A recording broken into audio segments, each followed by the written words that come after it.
Chapter 1. Rabbi and Disciple. The role of the rabbi in the first century Judaism.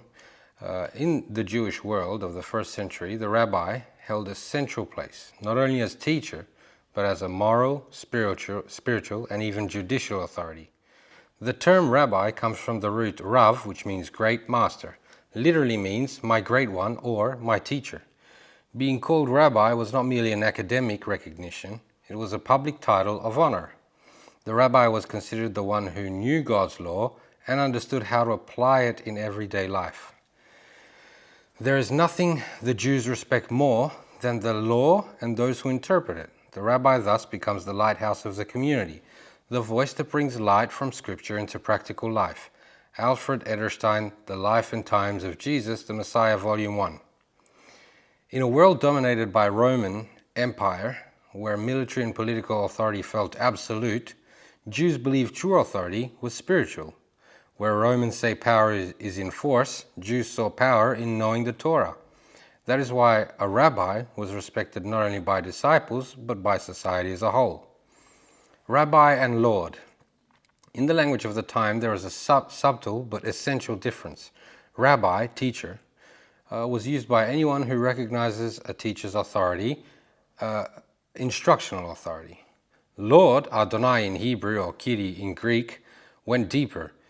It was used by those who recognized not only wisdom, but also the right to lead their lives. The difference appears clearly at the Lord's Last Supper. The other disciples asks, "Surely not I, Lord," Matthew 26:22. Judas asks, "Surely not I, Rabbi," Matthew 26:25. Judas stays at the academic level, teacher.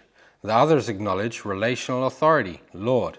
Anyone who recognizes Jesus only as teacher, but not as Lord, will end up betraying him when the call comes too costly.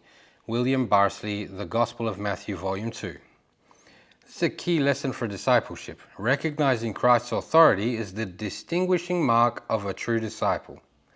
How disciples were selected in Judaism. In Jewish tradition, selection worked from the bottom up. The disciple searched for a rabbi. A Jewish young man who had memorized scripture and progressed through the stages of education would approach a rabbi and ask him to be accepted as a talmid. If the rabbi considered him to be good enough, he received him into his circle. If not, the young man was rejected and continued the family trade. This means that rabbis typically gathered the top students of a generation, but Jesus reverses the model. He searches for disciples and chooses them. John 15:16, "You did not choose me, but I chose you." The call of fishermen, Matthew 4:18 and 20, was revolutionary. Men who did not pass the rabbinic system were called to follow the supreme teacher. The rabbi-disciple relationship. In Judaism, the rabbi-disciple relationship was not cold or distant. It was close and personal, father-son. The Mishnah, Pirkei Avot 1:4 says, "Let your house be a meeting place for sages and cover yourself with the dust of their feet, and drink in their words thirstily." This image is strong. The disciples walk so closely to his master that the dust raised by the rabbi's feet covers him. That is why Paul says in Acts 22:3, "I was educated at the feet of Gamaliel." This is not a small detail. It communicates full devotion to absorb both the teaching and the life of the master. In the same way, the woman in Luke 7:38 who stands at Jesus' feet recognizes his authority and receives him as the supreme rabbi. Lesson for us. A real disciple is not satisfied with information. He seeks transformation through the life of the teacher. In Judaism, the goal was not only to know the Torah, but to become like your rabbi.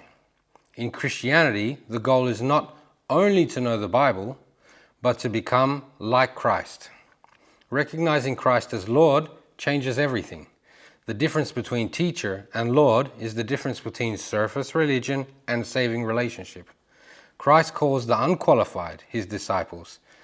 They were not the system's elite, but ordinary people. This reveals God's grace and his plan to turn weak vessels into display of his power.